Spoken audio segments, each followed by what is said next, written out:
Hey, what's up, everybody? This is Nate over at the Gilliland Ranch.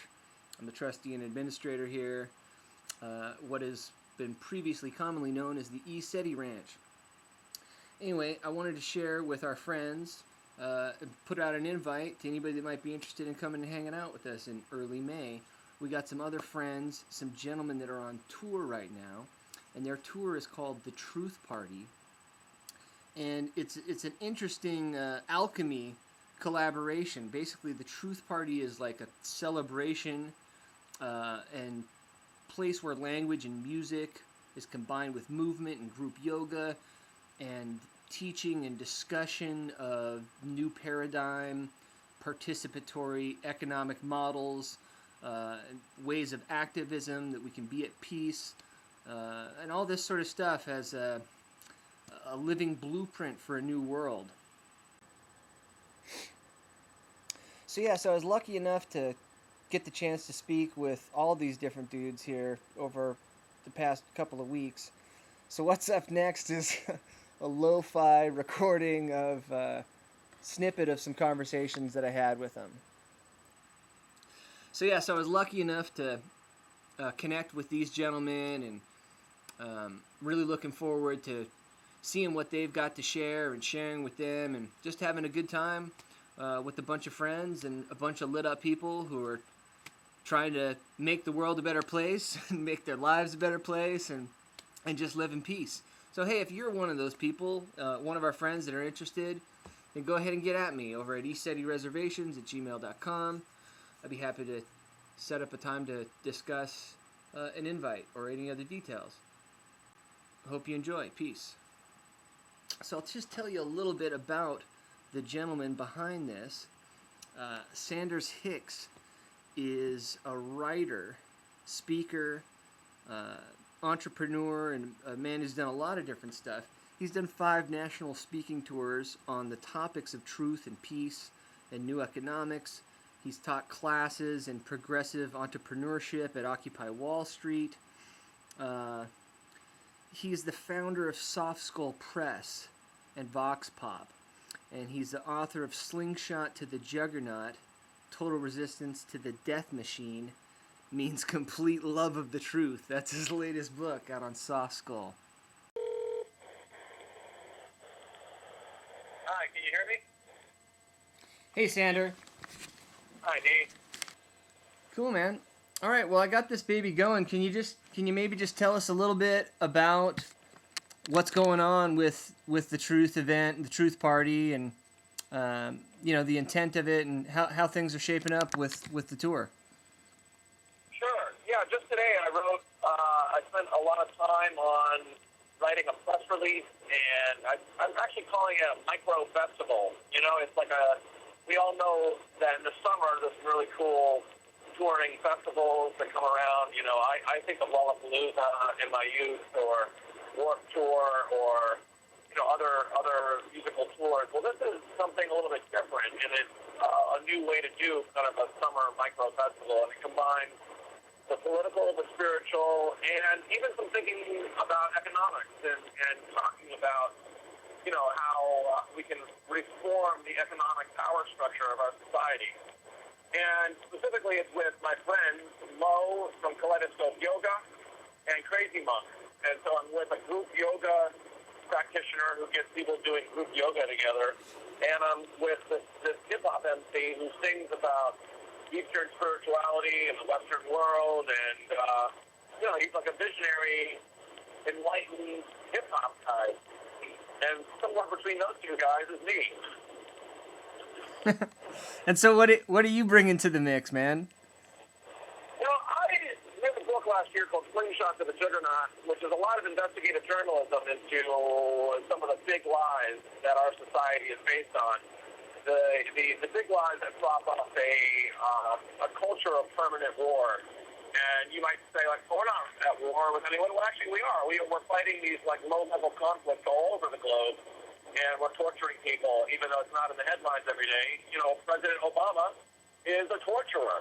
He's a man of broken promises. He promised to shut down the torture facilities at Guantanamo Bay, and he failed to do so. He failed to find the moral courage to stand up to this military juggernaut of secrecy and terror and self-inflicted wounds and, false victimization and a whole agenda of propaganda and media control that has nothing to do with truth and democracy and peace. So I've been a 9/11 truth activist in the last 10 years, but I find myself trying to kind of evolve away from any single issue politics and more into a broader politics of saying, like, hey, how can we launch this country into a vision of nonviolence? How can we really connect to what's good about the Judeo-Christian tradition and the other spiritual traditions, to create a culture of unity and not division and hatred and paranoia? Because it really seems like this country is going, it's all too easy to despair and say, wow, this country really doesn't seem to have a moral core anymore. It doesn't seem to really know what it stands for. Even the 9/11 Commission report says so. It says that this country has to figure out what it stands for. And as compromised and as cowardly as that document was, if it did say something true there, we need to figure out what we stand for. And so I talk about this a lot in my book. I talk about, there's a lot of 9/11 truth stuff in my book I did last year, Slingshot to the Juggernaut, right?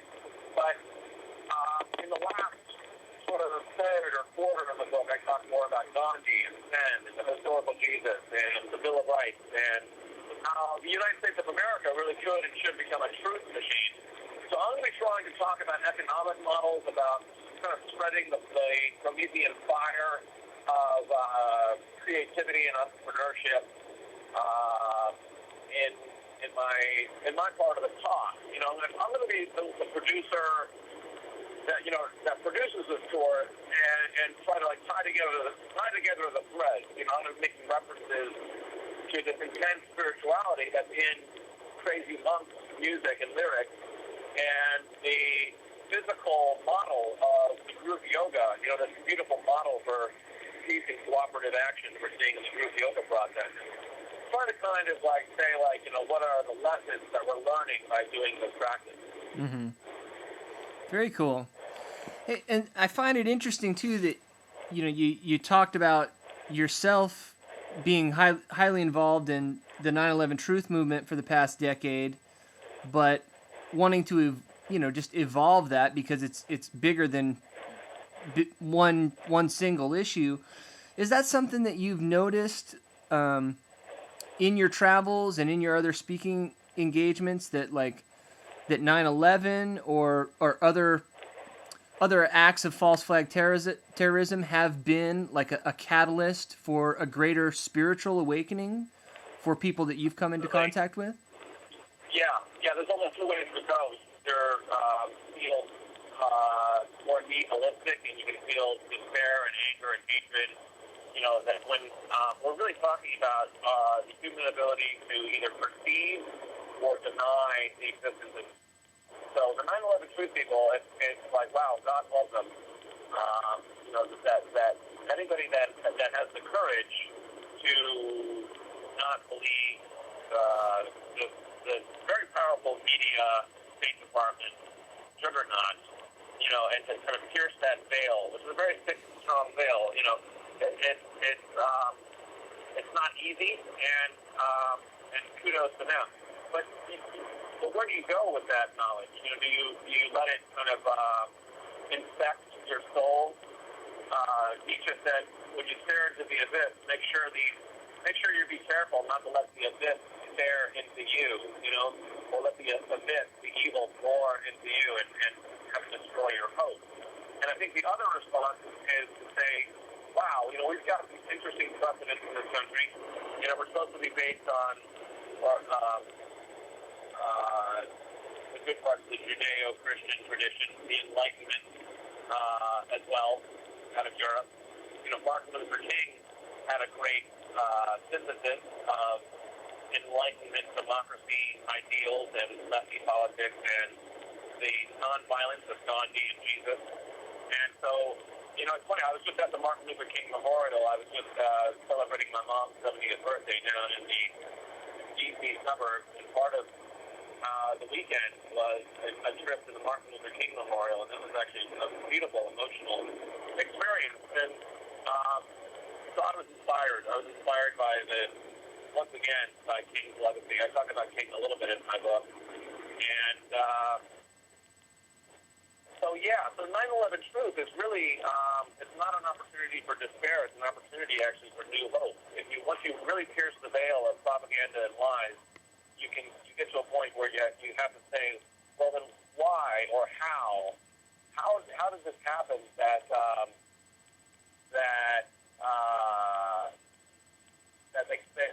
the powers that be sort of have to manipulate so blatantly into war? Or if you could even, bring it up to the present by looking at the anthrax attack, or the shoe bomber, or the underwear bomber, or Sandy Hook, the massacre in Sandy Hook. Sure, this latest thing in Boston, man. I mean, it seems like right.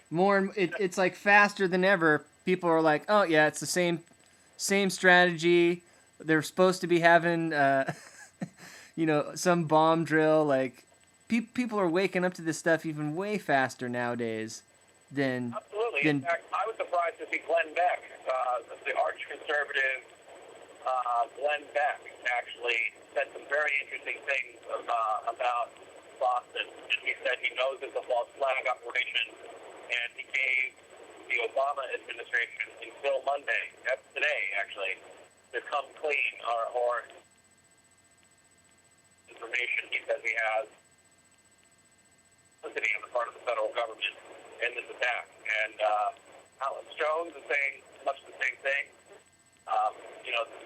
There's even, I think his name was Ben Swan, who was ironically enough, a local Fox affiliate reporter who Forbidden Knowledge TV just sent me this link of Ben Swan's on-air commentary talking about the drill and talking about the 93 World Trade Center bombing and the FBI infiltrating Imam Salem and Ali Mohammed and infiltrating the whole Jersey City mosque circle and effectively manipulating them, thinking that it was just a dummy bomb, and then it turns out it was a real bomb. So it's a very interesting case. It's very interesting that people like Glenn Beck and Ben Swan on the local Fox affiliate are speaking up. It gives me a lot of hope, actually. Yeah, interesting, man. So I wanted to ask you a little bit too about some of the stuff that we do out here. We're renowned for beautiful open skies, and there's a lot of activity and phenomenon that's seen within this region of the world and within the area of Mount Adams. As far as phenomena in the sky and UFOs and that sort of stuff. Do you know too much about that, or do you have any personal experiences with that sort of stuff? Have you ever seen anything in the sky? Well, it's funny. Right when I was leaving New York City for LA back in 2010. I lived in LA for a couple of months. I remember there was something in the New York City sky, and it was this thing that was in the media, and it seemed to just have disappeared from the media, and I have never really even seen a record of it again. But there was these spheres that were in the New York City sky, right over the Hudson River, and I remember talking to my 5-year-old son at the time, and he was really excited about it. We were always talking about the possibility of extraterrestrial life. And I've been to Roswell, New Mexico, and I was interested in that whole incident, the government cover-up, the government admitting that there was, an object or a flying, a craft from outside this world, and they admitted it, and then the next day they denied it, and so that was interesting. I felt very inspired by that, actually. That was years ago.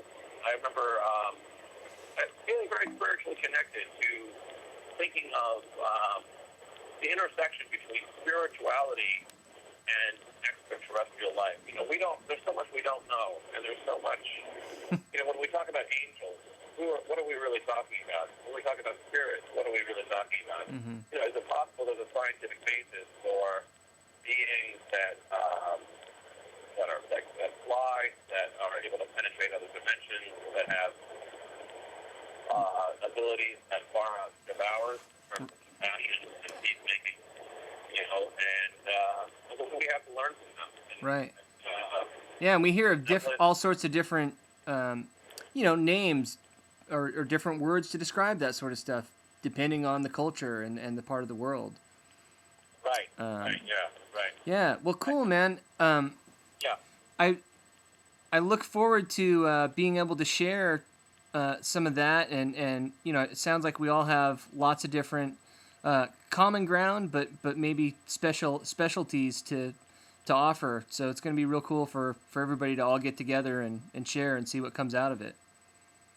Great, Nate, absolutely. Yeah, I'm eager to see what I can see with you, and maybe you can open my eyes up to some stuff, and I'm sure that we've got some stuff to share with you. And so, especially me being a crazy, stressed out East Coaster guy.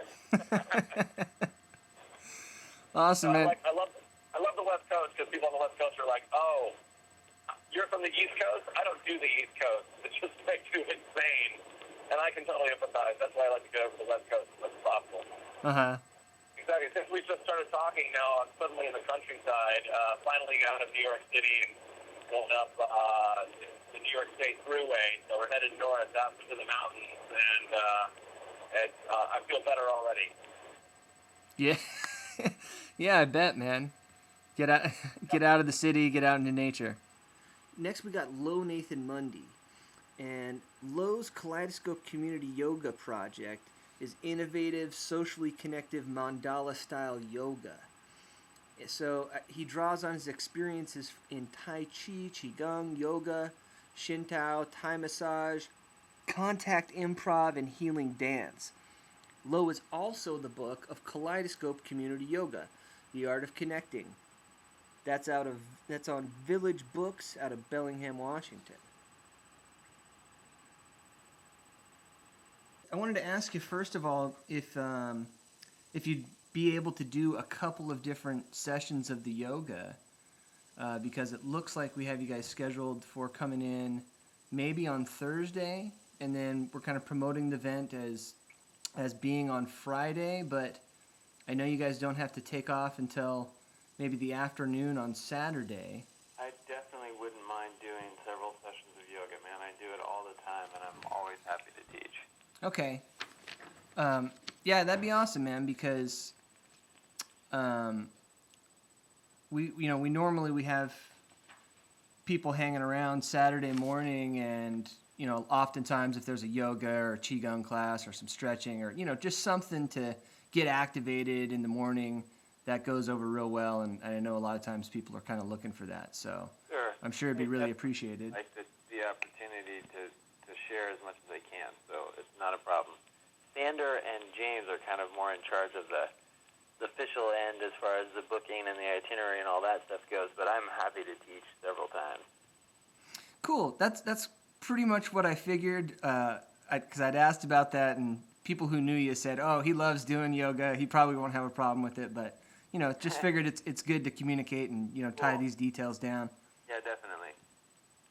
Okay. Cool, man. So, I already got the recording going. Do you mind just talking a little bit about kaleidoscope yoga? Because I've seen it, I've heard about it, and certainly been reading about it since, receiving the material, promoting the event and everything. But it's kind of new to me. I'm looking forward to giving it a try, and I'm sure there's plenty of people who haven't heard about it. So yeah, sure. Basically, it's yoga for communities. It's yoga for groups. It's yoga for the group mind. It's yoga for collective consciousness. So it's taking all of the patterns and the designs and the wisdom of yoga as it's traditionally been practiced by individuals and choreographing it into collective shapes and collective energy flows. Cool, man. And you've been doing this for a while now. I know that there's some friends of mine that have gone up there in Bellingham, and maybe that might have been in the past? Are you teaching over in Portland now, or what's going on? Yeah, the project's about 3 years old, and it started in Bellingham, where I was living at the time. I lived there for a long time, almost a decade, and I recently moved to Portland, and now started another community here in Portland. Cool. And you guys have a regular place that people come and practice nowadays over in Portland? Yeah, we have a couple jams every week, and then we also have like special events and stuff, potlucks and hikes and different promotional things. Cool. All right. Well, I can probably throw some links together and link people to your pages and networks and that sort of stuff. That would be awesome, man. Thank you. Cool. So how about just kind of the overall general intent of what you plan to do with this tour? Can you tell us about that from your perspective and your end of what you're bringing to the table? Sure. Yeah, the tour, I mean, for me, it's just an exciting chance to get out there and to share a lot of yoga with a lot of people. This form of yoga, doing yoga as a group with specially designed interconnected poses, is pretty new. And so there's a lot of people that still haven't seen it or still haven't tried it. And so a lot of it is about just bringing awareness to what we're doing and giving people a chance to try it, getting some exposure. So going out to different cities and showing people how it's done, giving them some tools and some experience of what the yoga is so that they can start something like this in their community. The idea is also kind of like a seed planting tour. Like we're planting the seed of Kaleidoscope Community Yoga in all these different places so that will grow up and that people will have a chance to have their own collective yoga practice in their city. Cool, man. Have you gone on tour with this sort of stuff before, or shown this outside of Oregon and Washington? No, I mean we've done. We went to the Conscious Culture Festival. I've done a little bit in Hawaii, just on a personal vacation.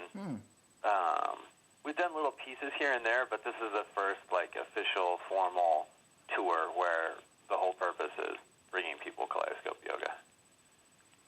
And so is the Kaleidoscope Yoga like is this something that kind of organically has just happened with a number of people, or is there is it something that you were involved in creating, or how did you get into this particular style? It's kind of a mix of both. I had the idea originally of doing a community-based project where all the poses are group poses, and that was kind of like the original Eureka.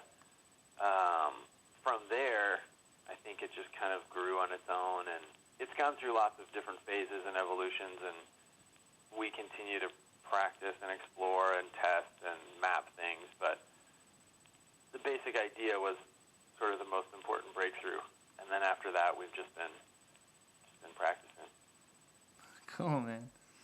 Right on. So, and have you heard about the ranch before we kind of hooked up to bring you guys on for? I have heard about the ranch. I have some friends in Bellingham who have been out there, and I've never been out there before, but I've heard about it, yeah.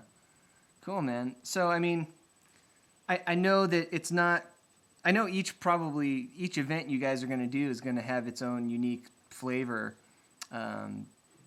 with whoever else is going to be putting together the event with you. But as far as this event is concerned, in your perspective, do you see like a connection with everything that's being presented, like the new activist politics and yoga and hip hop and spirituality, and with the ranch, the UFO element? Is there some sort of common ground that you see from your perspective with all that stuff? Yeah, I mean, I think it's all connected. I mean, as cliche as it might sound, I think it's true. I mean, I think everything is connected, and it's just another chance for us to experience different threads of connection coming together and what that feels like in different ways. You know, like if you mix in a dance element, or if you mix in music, or if you mix in toning, or if you mix in any different element, it's going to slightly change the energy and the experience for people. But ultimately, they're all just different ways for us to experience experience energy and to experience unity, I guess.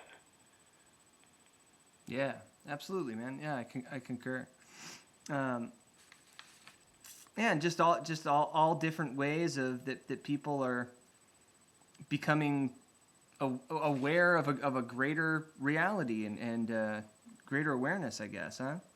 Yeah, I mean, I think Kaleidoscope is certainly a chance for people to sort of systematically explore sharing their awareness with lots of other people or with lots of other energy. It's a conscious way to explore different people's consciousness.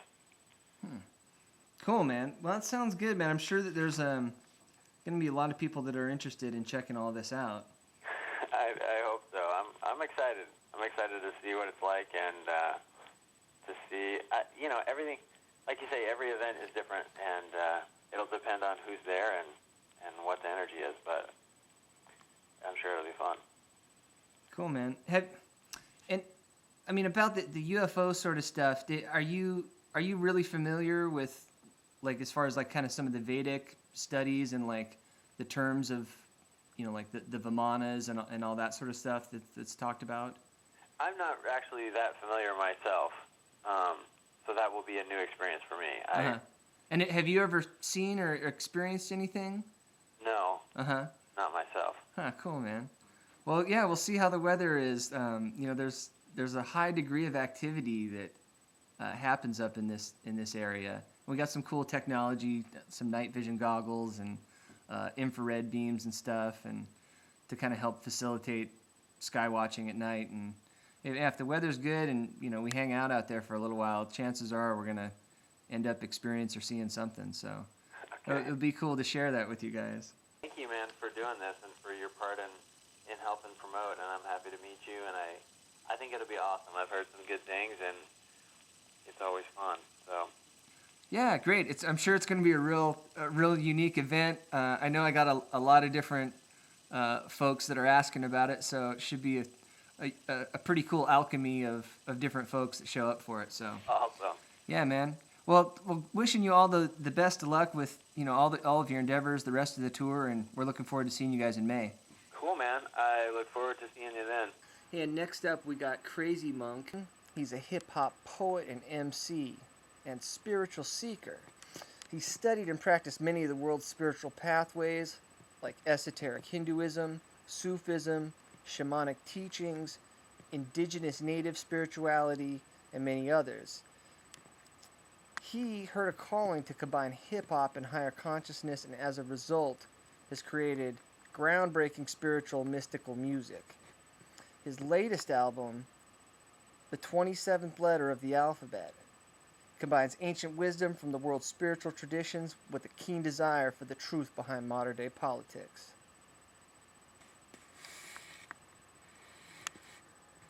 Cool, man. Well, so I'm really excited about this Truth Party. You guys are booking a tour, and we got a date set aside for you to come up to the ranch and hang out on like the 10th and 11th of May. And yeah, man, I just wanted to do a little recording and talk to you a bit for people who aren't familiar with your work, and just kind of talk about what's going on with this Truth event, man.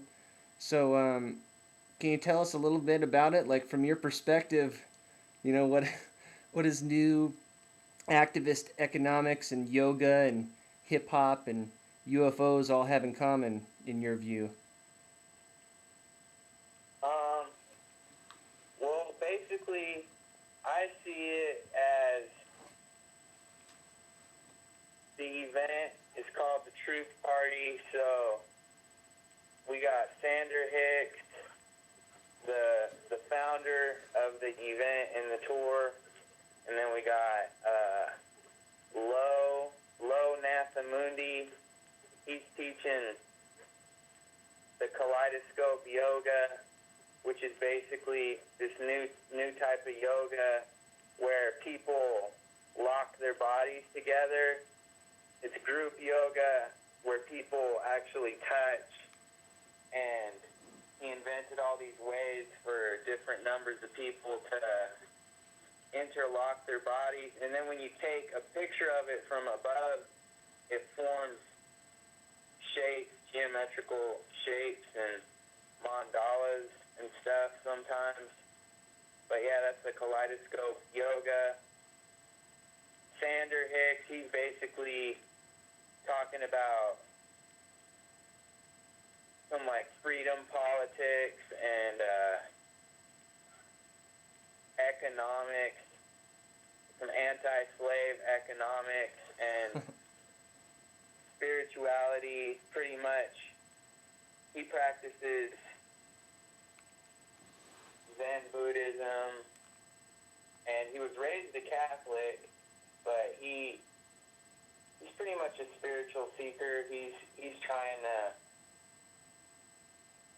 seek the spiritual knowledge. He's on his own spiritual path, and so he's definitely got a spiritual slant to what he teaches in his books and his public speaking. But yeah, so you got Sander, Low, and then you got me, Crazy Monk. Basically, I'm just a hip-hop artist, MC, rapper, poet, and I really try to do spiritual lyrics, spiritual poetry. I would call it spiritual, mystical hip-hop. So most of my lyrics are pretty spiritual, and UFOs, I mean, how does it all tie into UFOs? I guess UFOs isn't really one of the main facets of our tour that we're doing, but we're coming to the Ecetireservations Ranch, so I know that you guys are definitely down with the UFOs. I'm down with UFOs. I've seen two UFOs. Actually, yeah, I wanted to ask you about that. Yeah. Not to cut you off, man. Yeah, tell me about that, dude. When I was a little kid, I saw this giant red fireball in the sky. It was a overcast day in Tacoma, Washington, and it was totally overcast. It was the middle of winter, snow on the ground, and I'm looking up at the gray sky. I was with my dad and my sister, and I see this giant red fireball in the sky with this long, yellowish orange fire tail, and it's just super slowly just like going across the sky, and it was there for a long time, but no one could see it except me. I didn't even mention it for some reason. I don't know why. I was just kind of looking at it, and I didn't even ask my sister or my dad or anyone about it. I was just looking at it, and I don't think anyone else could see it, but I remember that really vividly. It was really something that was so clear and different. It wasn't where I saw something for like a split second and was like, oh, it's a UFO. It was beyond just bold, like right there for a really long time. Mm-hmm. And another time I saw a UFO when I was in Amsterdam.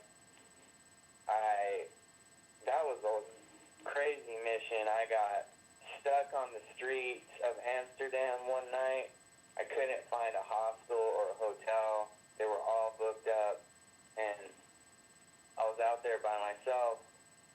But I had been there before, so I knew the city pretty well, so I knew there was like this vert ramp in this public park, this skateboard ramp that was like 12 feet tall with platforms on top of it. Mm-hmm. So Amsterdam is pretty crazy and weird and sketchy, so I didn't feel very safe. So I went to this public park, walked a couple miles to the city, and ended up staying up all night because I was so anxious. I mean, I couldn't really go to sleep, and it was pretty cold too. And I just pretty much laid on my back on the top of this vert ramp, looked at the sky all night, and I seen this crazy. I seen like 50 UFOs that night. It was this one, and I've heard people describe exactly what I saw too. It was one star up in the sky, and then it started moving. It was really bright, but it was moving really slow. And then it like broke into 3 stars, changed from 1 to 3, Mm-hmm. and then they just started flying all over the sky really, really fast. From one side of the earth to the other, just like as I don't even know, they were going faster than any airplane could go, and they would stop and go really fast and turn at right angles and switch direction, and it just multiplied till there was like 20 or 30 or 40 or 50 points of light all in the sky, just flying around all super crazy, and then it just disappeared. But that went on for a couple minutes, and I read about that exact thing 2 years later. I was reading this book, The Keys, I think it's called The Keys of Enoch by Jacob Hurtak. J.J. Hurtak, yeah. Yeah, and he describes exactly what I saw. He called it a Merkaba Mm-hmm. UFO vehicle, and or maybe just a Merkaba vehicle, and he said that it appears as a point of light, and that it'll break into 3 points of light, and then it'll do these flight patterns in the sky. And he described exactly what I saw in his book, and I read that, sometime, a couple years probably. I randomly picked that book up and read it, and it described what I saw, so I was just kind of wondering, maybe it was a Merkaba vehicle, or there's a lot of stuff it could have been. You hear about laser hologram projection technology, Project Bluebeam, or all Right. different types of, where they have technology they can project stuff on the atmosphere like a screen. So it could have been actually just some kind of technology they were testing in the atmosphere, or it could have been a UFO, or it could have been angels. It could have been really anything. I mean, I have no idea really what it was, that one. Or the red fireball. I don't even know what the red fireball was, but red. So what? Red actually, what? I was gonna say, so like, what kind of impact did that have on like your consciousness, your worldview, and and maybe your views towards spirituality? It really tripped me out, you know what I mean? And I feel like I kind of blocked both of them out because they were so different from. Because I hardly ever think about either of those incidents. I don't think about it that often, so I think I must have blocked it out because it doesn't really fit in with normal life. So something like that happens, and I wasn't on psychedelic drugs or anything for either of those experiences, but when something like that happens, I feel like maybe I must have just put it in some different part of my brain where you put stuff that is so strange, that it doesn't fit in with your normal view of reality, but it must have had some effect on me because it verified that UFOs are real, a UFO being an unidentified flying object. It verified, that they are real, they're out there. I've seen 2 of them, and it just opened my mind up, I think, and by the time I had seen the second UFO, I was a lot older, though, in my 20s, and I was already into studying spirituality and metaphysics and shamanism, so it was probably just totally blew my mind to see that. I was just, man, what? Was the first one when you were really young? I'm sorry, I didn't catch how old you were the first time. I was 9 or 10 years Okay, yeah. Yeah, interesting, man. So, Nate, but you had like a background growing up skateboarding too. Did you ever find a link between like skateboarding and like a meditative state, or kind of getting into the zone because of that, and achieving higher states of consciousness or altered states purely through the act of skateboarding? Yeah, that's a good point, because skateboarding, or any type of a physical feat that's dangerous and requires skill and goes beyond the normal capabilities of the human body. Maybe not the normal capabilities, but the normal usage of the human body. Because everyone has capabilities, but you have to develop them. Some people have to develop capabilities. Some people can develop certain types of capabilities easier than others. But to do, skateboarding where it's acrobatic, and you have to manipulate your body and achieve certain types of tricks on your skateboard, or to skate on a certain type of an obstacle. You have to kind of clear your mind and be in a state of meditation, not really thinking about anything, because if you're going to skate and you're going to go jump down like 10 stairs or skate on any type of an obstacle, you can't really think about anything else, so you kind of get into an athletic trance. And then I think when I started learning about meditation, I'm still just learning about meditation, but when I first started learning about it, maybe that helped me, because I was someone that skateboarded all the time, so I was an athlete, so I had to go into like this athletic trance to skate all the time. I did it all the time, so I was already used to going into a trance almost at will. That's basically what meditation is. I mean, some forms of meditation is just going into a trance of inner peace, inner silence is meditation. And so yeah, skateboarding helps that. But also, I think that athletes actually develop their chi, because when you fall a lot, usually when you skateboard and you fall a lot, usually you don't get hurt because you do it all the time. But what I think it is that through repetitive movement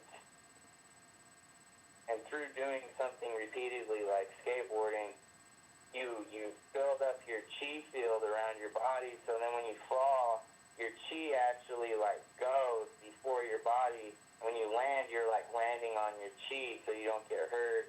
And even skateboarders can jump down. I've seen people jump down huge stuff. Jump down 12-foot drops, or jump down 20 stairs. I've even jumped down over 20 stairs before and not really gotten hurt. And I always thought that it was just like muscle strength, but I don't even think that it is muscle strength. I think it's chi, developing your chi through just basically doing something over and over. When you do something over and over, you develop a unconscious chi flow.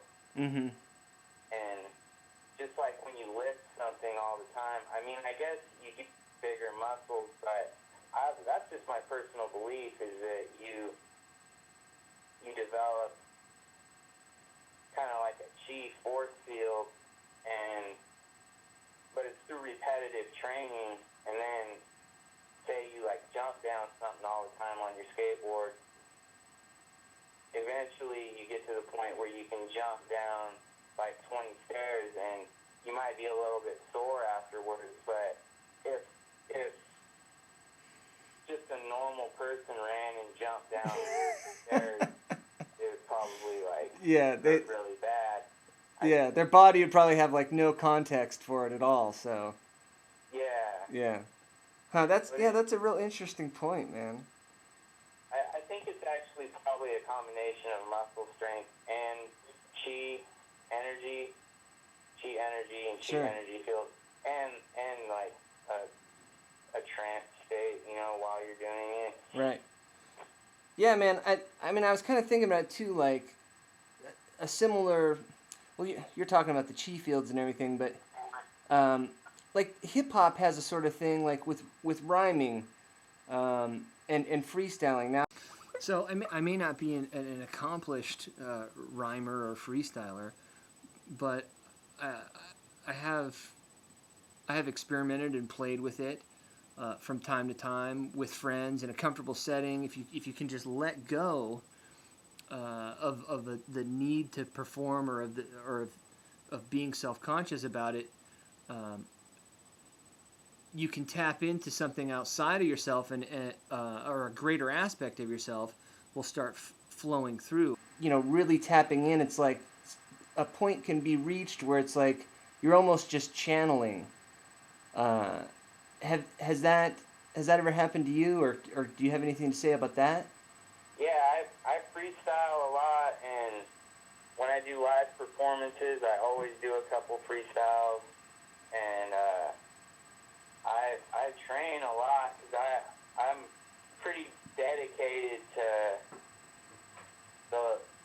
doing the hip hop music and being an MC, a hip hop MC poet.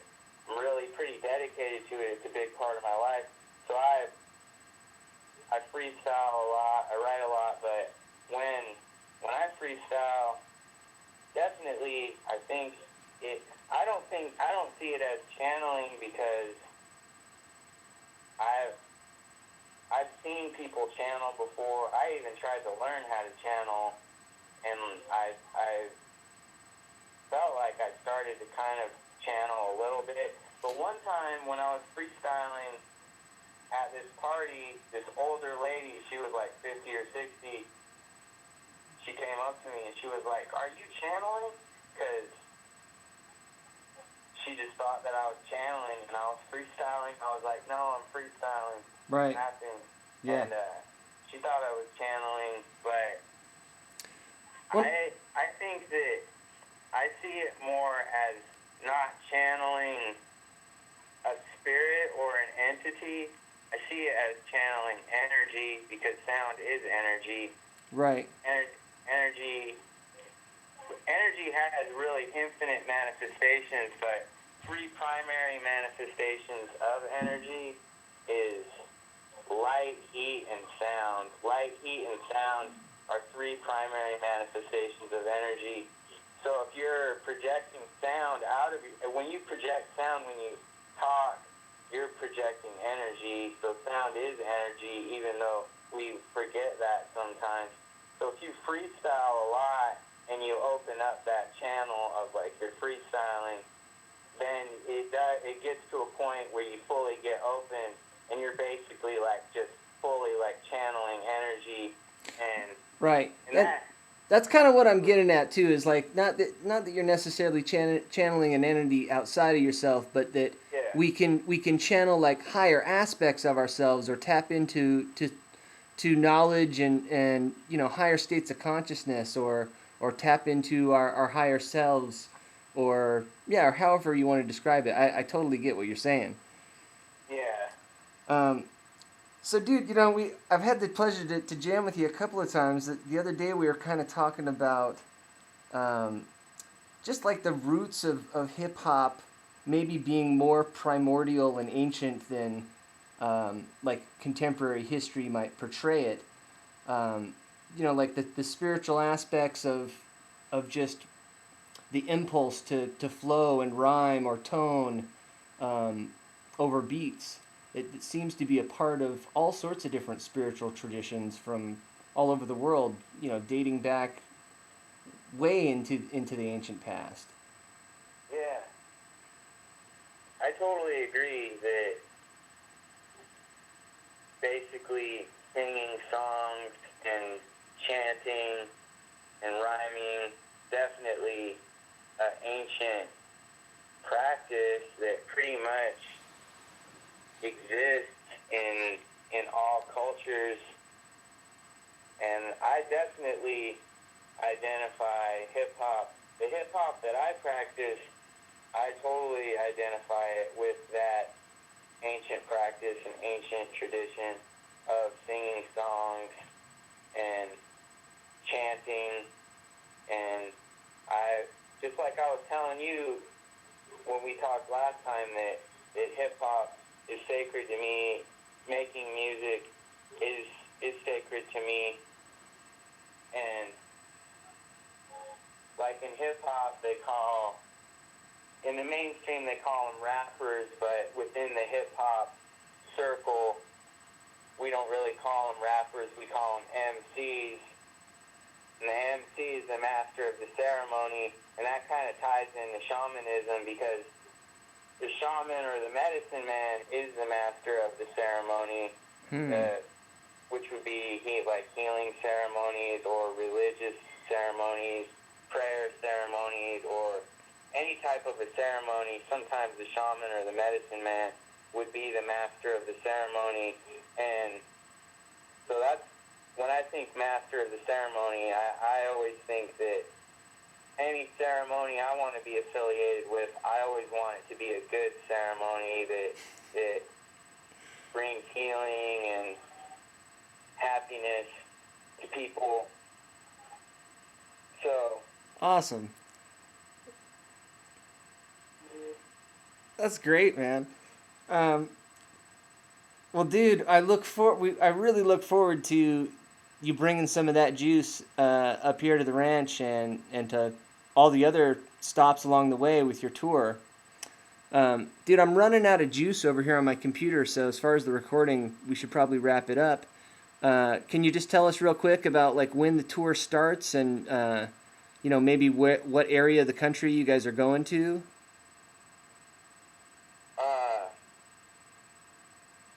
Basically, the Truth Party tour, as of right now, it's May 3rd to June 1st, and we're going to the Ecetireservations Ranch on May 10th, I believe, right? May 10th? Mm-hmm. Yeah, we're going to Ecetireservations Ranch May 10th, and we're going to go Washington State, Oregon, California, Arizona, Colorado, and then I think just one day in Wyoming. And we might go some other places, but that's all it is really right now. And I'm happy to be a part of it. I'm happy to have the opportunity to spread some out of the ordinary, unusual ideas in society with like-minded individuals, but our intent is good and our purpose is good. We want to bring some good things to the world, change the world in a good way. So, I mean, if what we're doing is unusual, I know that it's for a good cause, so I'm down for it, Awesome, dude. Yeah, absolutely. Yeah, man. So what if people want to find out more about your work and your art? What's the best way for people to do that? Pretty much, probably, with the internet, go download most of my music for free at crazymonk.bandcamp.com, and or you can search on Facebook for Crazy Monk Steve Olson.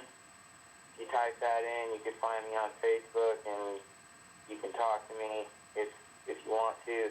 That's pretty much all I really have on the internet, is those two things. Cool. We're really looking forward to it. A couple weeks out, and I'm sure you guys are going to have a really awesome tour, but we're definitely looking forward to this unique opportunity to kind of combine all this stuff up here. So yeah, man, thank you so much. Thank you. Awesome, man, and thanks for sharing a little time with me tonight, dude. Super hyped, man. I can't wait. Cool. I want to definitely get down with you guys and you know, hear what everyone has to say, man, because like you were saying, that people go there and they usually feel like they can't talk about, you know, UFOs and spirituality with normal people because people will think they're weird and stuff. Like, I have friends that are into that type of stuff, but I'm definitely hyped to go on this tour and try to like learn as much as I can from everyone. Yeah. Awesome, brother. Well, we really look forward to sharing with you for sure.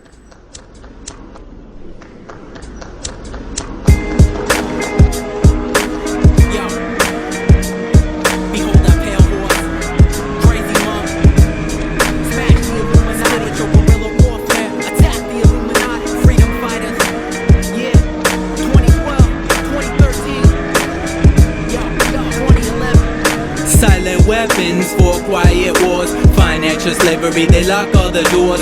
World War IV, one world government, absolute control of your mind is the covenant. Apocalypse now, behold a pale horse, I walk like a Jedi, one with the force. Tongues become swords in this rebel army, with music we attack the Illuminati. Silent weapons for quiet wars, financial slavery, they lock all the doors. World War IV, one world government, absolute control of your mind is the covenant. Apocalypse now, behold a pale horse, I walk like a Jedi, one with the force. Tongues become swords in this rebel army, with music we attack the Illuminati. Attack the Illuminati. I've learned some things, and I think these things need to be passed on to you. And I think you need to start examining yourself, your agenda, your mission. Who are you? What are you about? What do you believe about America? Is it true?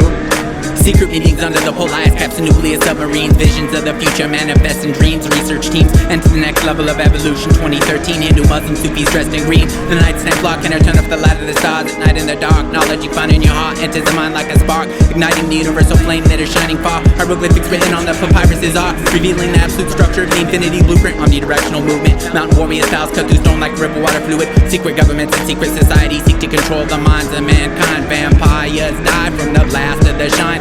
Angels and aliens take command of the sky. The third eye returns to the land of the blind. Illuminati organizations, ancient royal families commit assault and battery of humanity. Tragedy, survival is my strategy. Believe me, there's an awful lot of agendas going on in this country that are dangerous to Americans, including those who want to destroy it and bring about a one-world totalitarian socialist government. It's taught in every Masonic temple in this land, every secret brotherhood, every secret society.